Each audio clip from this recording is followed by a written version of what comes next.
ಹೀಗೆ ದೇಶಾದ್ಯಂತ ನಿನ್ನೆ ಬಹಳ ನೀಟಾಗಿನೇ ನೀಟ್ ಮರುಪರೀಕ್ಷೆ ಮುಗಿದಿದೆ.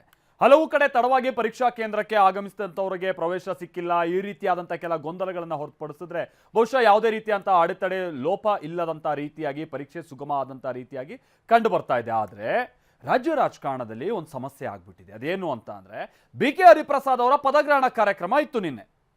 ಆ ಕಾರಣಕ್ಕಾಗಿಯೇ ನಗರದ ಹಲವು ಭಾಗಗಳಲ್ಲಿ ಟ್ರಾಫಿಕ್ ಜಾಮ್ ಉಂಟಾಯಿತು. ಕೆಲವು ವಿದ್ಯಾರ್ಥಿಗಳಿಗೆ ಬರೋಕ್ಕಾಗಿಲ್ಲ. ಅದಕ್ಕೆ ತಕ್ಕಾಗೆ ಕೆಲವು ವಿದ್ಯಾರ್ಥಿಗಳು ಕೂಡ ಬಹಳ ಕಣ್ಣೀರು ಹಾಕೊಂಡು ಹೇಳಿದ್ರು, 11 ಗಂಟೆಯಿಂದ ಕಾಯ್ತಾ ಇದ್ವಿ, ಒಂದೇ ಒಂದು ಬಸ್ ಸಿಕ್ಕಿಲ್ಲ, ಟ್ರಾಫಿಕ್ ಬಹಳ ಜಾಮ್ ಆಗಿಬಿಟ್ಟಿತ್ತು. ಇದೇ ವಿಚಾರವನ್ನ ಬಿಜೆಪಿ ಪ್ರಸ್ತಾಪ ಮಾಡ್ತಾ ಇದ್ದ ಹಾಗೆ ಕಾಂಗ್ರೆಸ್ ಅಂತೂ ನಿಗಿ ಕೆಂಡ ಆಗ್ಬಿಟ್ಟಿದೆ. ಬನ್ನಿ ಅದಕ್ಕೆ ಸಂಬಂಧಪಟ್ಟಾಗಿನ ರಿಪೋರ್ಟ್ ನೋಡ್ಕೊಂಬೋಣ.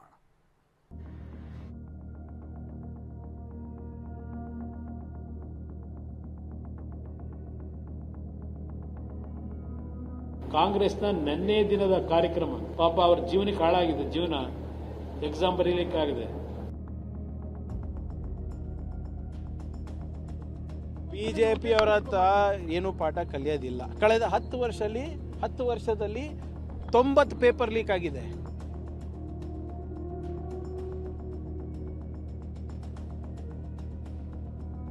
ಇವ್ರು ಹಾಲ್ ಹಾಕ್ಬೇಕಂತ ಏನೋ ಇವ್ರದ್ದು ಇಂಟೆನ್ಷನ್ ತಂಗಿದೆ. ಏನು ಮಾಡೋಕ್ಕಾಗಲ್ಲ. ಟ್ರಾಫಿಕ್ ಜಾಮು, ಒಂದು ಬೈಕು ಪಾಸ್ ಆಗಲ್ಲ, ಅಷ್ಟು ಜಾಮ್ ಆಗಿದೆ.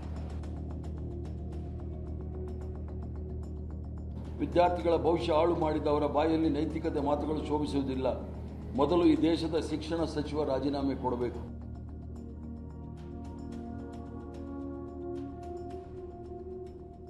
ಕಾಂಪೌಂಡ್ ಹತ್ಯೆ ಹರಸಾಹಸ, ಗೇಟಿನ ಮುಂದೆ ಕಣ್ಣೀರು, ಅದೆಷ್ಟು ರೋಧಿಸಿದ್ರೂ ಬಿಡ್ತಿಲ್ಲ, ಬಿಕ್ಕಳಿಸಿ ಹತ್ರೂ ಕೇಳ್ತಿಲ್ಲ.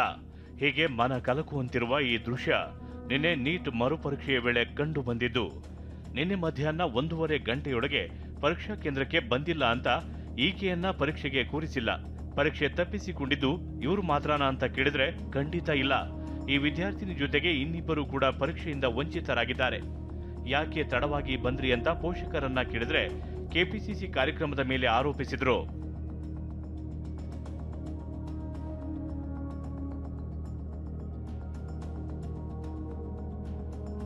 ಏನು ಮಾಡೋಕ್ಕಾಗಲ್ಲ. ಟ್ರಾಫಿಕ್ ಜಾಮು, ಫಂಕ್ಷನ್ ಮಾಡ್ತಾರೆ ಕಾಂಗ್ರೆಸ್ನವರು. ಇನ್ನೇನು ಹೇಳೋಣ, ನಮಗೆ ಹೆಬ್ಬಾಳದಿಂದನೇ ಜಾಮು. ಹೇಳಿ ಸರ್, ಹೆಬ್ಬಾಳದಿಂದ ನಾನು 12 ಗಂಟೆಗೆ ಹೆಬ್ಬಾಳ ಹತ್ತಿರ ಸರ್. ಒಂದು ಬೈಕು ಪಾಸ್ ಆಗಲ್ಲ, ಅಷ್ಟು ಜಾಮ್ ಆಗಿದೆ. ಅಲ್ಲ, ಕಾಂಗ್ರೆಸ್ನವ್ರು ಮುಂದಕ್ಕೆ ಹಾಕೊಂಬೋದಿತ್ತು ಫಂಕ್ಷನ್ನ. ವಿದ್ಯಾರ್ಥಿಗಳ್ದು ಓದಿಲ್ಲ ಸರ್, 1 ವರ್ಷ ಎಲ್ಲ ಓದಿರ್ತಾರೆ. ಇದು 2ನೇ ಸರಿ ಬರೀತಿದ್ದಾರೆ. ಒಂದು ಸರಿ ಪೇಪರ್ ಲೀಕ್ ಆಯಿತು ಅಂತ ಇದು ಮಾಡಿದ್ರು, ಇದು 2ನೇ ಸರಿ ಕೊಟ್ಟಿದ್ದಾರೆ. ವರೆಗೆ ಅಲ್ಲಿ ಬಂದರೆ ಒಂದು ಬೈಕು ಬರೋಕ್ಕಾಗಲಿಲ್ಲ, ಅಷ್ಟು ಟ್ರಾಫಿಕ್ ಇದೆ. ನೀಟ್ ಅಂತ ಇವ್ರು ಗೊತ್ತಿದ್ರು ಇವರು ಫಂಕ್ಷನ್ ಮಾಡ್ತಾ ಇದ್ದಾರೆ ಅಂದರೆ ರಾಜಕೀಯ ಅವ್ರನ್ನ ಏನು ಹೇಳ್ಬೇಕು. ಆಯ್ತು, ಇವ್ರು ಹಾಲ್ ಹಾಕ್ಬೇಕಂತ ಏನೋ ಇವ್ರದ್ದು ಇಂಟೆನ್ಷನ್ ತಂಗಿದೆ.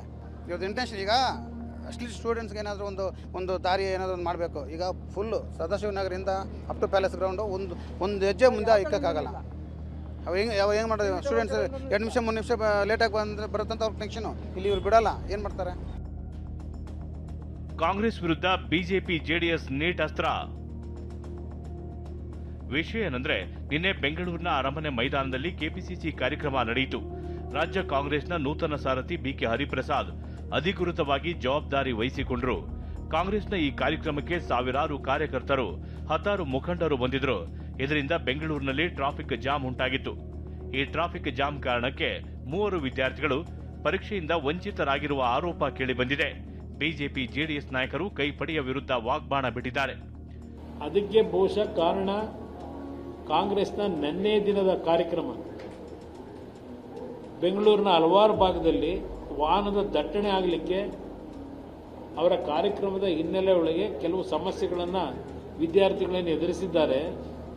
ಪಾಪ ಅವ್ರ ಜೀವನಕ್ಕೆ ಹಾಳಾಗಿದೆ. ಜೀವನ ಎಕ್ಸಾಮ್ ಬರೀಲಿಕ್ಕಾಗಿದೆ. ನಿನ್ನೆ ಕಾರ್ಯಕ್ರಮವನ್ನು ಒಂದು 2 ಗಂಟೆ 3 ಗಂಟೆ ಮುಂದೆ ಹಾಕ್ಕೊಂಡಿದ್ರೆ ಏನು ಗಂಟು ಹೋಗ್ತಾ ಇತ್ತು? ಏನಾನ ಹೊಸತನ ಇದೆಯಾ? ಅಧ್ಯಕ್ಷರಾಗಿ ಘೋಷಣೆ ಆಗಿದ್ದಾರೆ ಅವರು. 2 ಅವರ್ ಬಿಟ್ಟು ಮಾಡಿದ್ರು ಅದೇ ಅಧ್ಯಕ್ಷರೇ, ಮುಂಚೆ ಮಾಡಿದ್ರು ಅದೇ ಅಧ್ಯಕ್ಷರೇ.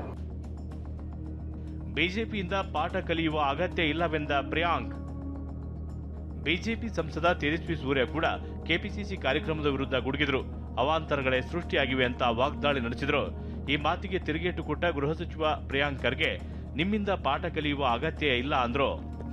ನಿನ್ನೆ ಎಲ್ರಿಗೂ ಗೊತ್ತಿದ ಮೇಲೆ ನಿನ್ನೆ ಪರೀಕ್ಷೆ ಇದೆ, ನೀಟ್ ಮರುಪರೀಕ್ಷೆ ನಡೀತಾ ಇದೆ, ಮಕ್ಕಳು ಬರ್ತಾ ಇದ್ದಾರೆ, ಇದೆಲ್ಲ ಗೊತ್ತಿದ ಮೇಲೂ ಕೂಡ ಇಷ್ಟು ದೊಡ್ಡದಾಗಿ ಕಾರ್ಯಕ್ರಮ ಮಾಡಿ ಜಾಮ್ಗಳು ಮಾಡಿ ಮಕ್ಕಳಿಗೆ ತೊಂದರೆ ಆಗೋ ರೀತಿ ಮಾಡುವಂಥದ್ದು. ಬಿಜೆಪಿ ಅವರ ಹತ್ರ ಏನು ಪಾಠ ಕಲಿಯೋದಿಲ್ಲ.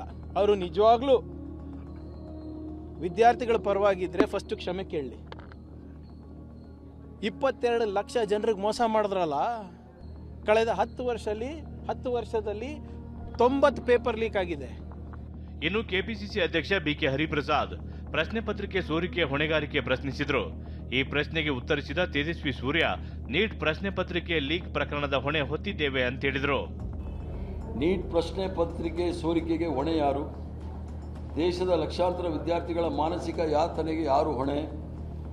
ಆತ್ಮಹತ್ಯೆ ಮಾಡಿಕೊಂಡ ವಿದ್ಯಾರ್ಥಿಗಳ ಕುಟುಂಬಗಳಿಗೆ ಉತ್ತರ ಕೊಡುವವರು ಯಾರು?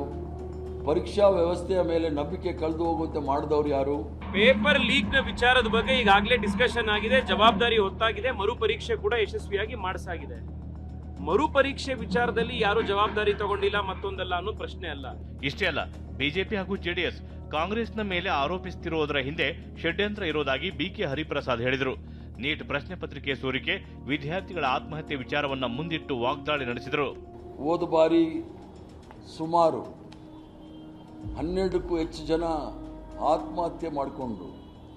ದೇಶದ ಸರೆಂಡರ್ ಮೋದಿ ಆಗಲಿ ಅಥವಾ ಶಿಕ್ಷಣ ಸಚಿವರಾಗಿರ್ತಕ್ಕಂಥ ಧರ್ಮೇಂದ್ರ ಪ್ರಧಾನ್ ಅವರಾಗಲಿ ಯಾವುದಾದ್ರೂ ಒಂದೇ ಒಂದು ಆ ವಿಚಾರದಲ್ಲಿ ವಿಷಾದವಾದರೂ ವ್ಯಕ್ತಪಡಿಸಿದ್ದಾರೆ ಅನ್ನೋದು ನಾನು ಕೇಳಲಿಕ್ಕೆ ಇಚ್ಛೆ ಪಡ್ತೇನೆ. ವಿದ್ಯಾರ್ಥಿಗಳ ಭವಿಷ್ಯ ಹಾಳು ಮಾಡಿದವರ ಬಾಯಲ್ಲಿ ನೈತಿಕತೆ ಮಾತುಗಳು ಶೋಭಿಸುವುದಿಲ್ಲ. ಮೊದಲು ಈ ದೇಶದ ಶಿಕ್ಷಣ ಸಚಿವ ರಾಜೀನಾಮೆ ಕೊಡಬೇಕು. ತನ್ನ ವೈಫಲ್ಯಗಳನ್ನು ಮುಚ್ಚಿ ಹಾಕಲು ರಾಜಕೀಯ ಆರೋಪಗಳನ್ನ ಹಿಂದೆ ಅಡಗಿರ್ತಕ್ಕಂಥದ್ದು ನಾವೆಲ್ಲರೂ ಸಹ ನೋಡ್ಬೋದು. ವಿದ್ಯಾರ್ಥಿಗಳ ಬದುಕಿನೊಂದಿಗೆ ಆಟವಾಡಿದವರು ಇಂದು ನೀತಿ ಪಾಠ ಹೇಳಲು ಹೊರಟಿರುವುದು ಈ ದೇಶದ ದುರಂತ. ಮೊದಲು ನೀಟ್ ಹಗರಣದ ಬಗ್ಗೆ ದೇಶಕ್ಕೆ ಕ್ಷಮೆ ಕೇಳಿ, ನಂತರ ಕಾಂಗ್ರೆಸ್ ಪಕ್ಷ ಬಗ್ಗೆ ಮಾತನಾಡಿ ವಿದ್ಯಾರ್ಥಿಗಳ ಭವಿಷ್ಯ ಹಾಳು ಮಾಡಿದವರ ಬಾಯಲ್ಲಿ ನೈತಿಕತೆ ಮಾತುಗಳು ಶೋಭಿಸುವುದಿಲ್ಲ. ಮೊದಲು ಈ ದೇಶದ ಶಿಕ್ಷಣ ಸಚಿವ ರಾಜೀನಾಮೆ ಕೊಡಬೇಕು. ಹೀಗೆ ರಾಜಕೀಯ ಎದುರಾಳಿಗಳತ್ತ ಮಾತಿನ ಬಾಣ ಬಿಟ್ಟ ಬಿಕೆ ಹರಿಪ್ರಸಾದ್ ವಿಷಾದವನ್ನು ವ್ಯಕ್ತಪಡಿಸಿದರು. ಈ ಕಾರ್ಯಕ್ರಮದಿಂದ ಅವ್ರಿಗೇನಾದರೂ ತೊಂದರೆ ಆಗಿ ಪರೀಕ್ಷೆಯಲ್ಲಿ ಅವ್ರು ಹಾಜರಾಗಲಿಲ್ಲ ಅನ್ನೋದಿದ್ದರೆ ನಾನು ಭಾಳ ಆಳವಾಗಿ ಅದನ್ನು ವಿಷಾದ ವ್ಯಕ್ತಪಡಿಸ್ತೇನೆ. ಜೆನ್ಯೂನ್ ಕೇಸ್ ವಿದ್ಯಾರ್ಥಿಗಳಿದ್ದರೆ ಅವ್ರಿಗಾಗಿರ್ತಕ್ಕಂಥ ಎಲ್ಲ ನಷ್ಟಗಳನ್ನು ಭರಿಸಲಿಕ್ಕೆ ನಾವು ತಯಾರಿದ್ದೇವೆ. ನಮ್ಮ ಟೀಮ್ ಕೂಡ ಅವ್ರನ್ನ ಹೋಗಿ ಭೇಟಿ ಮಾಡೋಕ್ಕೆ ಪ್ರಯತ್ನ ಮಾಡುತ್ತೆ. ಕೆಪಿಸಿಸಿ ಕಾರ್ಯಕ್ರಮದ ಸುತ್ತ ರಾಜಕೀಯ ಆಟ ಶುರುವಾಗಿದೆ. ಕಾಂಗ್ರೆಸ್ ಸಮಾರಂಭದಿಂದಲೇ ವಿದ್ಯಾರ್ಥಿಗಳಿಗೆ ಸಮಸ್ಯೆ ಅಂತ ದೋಸ್ತಿಗಳು ಹೇಳ್ತಿದ್ದಾರೆ. ಆದರೆ ನೀಟ್ ಅಕ್ರಮ ಮುಚ್ಚಿಕೊಳ್ಳಲು ಇದೊಂದು ತಂತ್ರ ಅಂತ ಕೈಪಡೆ ತಿರುಗು ಬಾಣ ಬಿಡ್ತಿದೆ. Bureau report, TV9.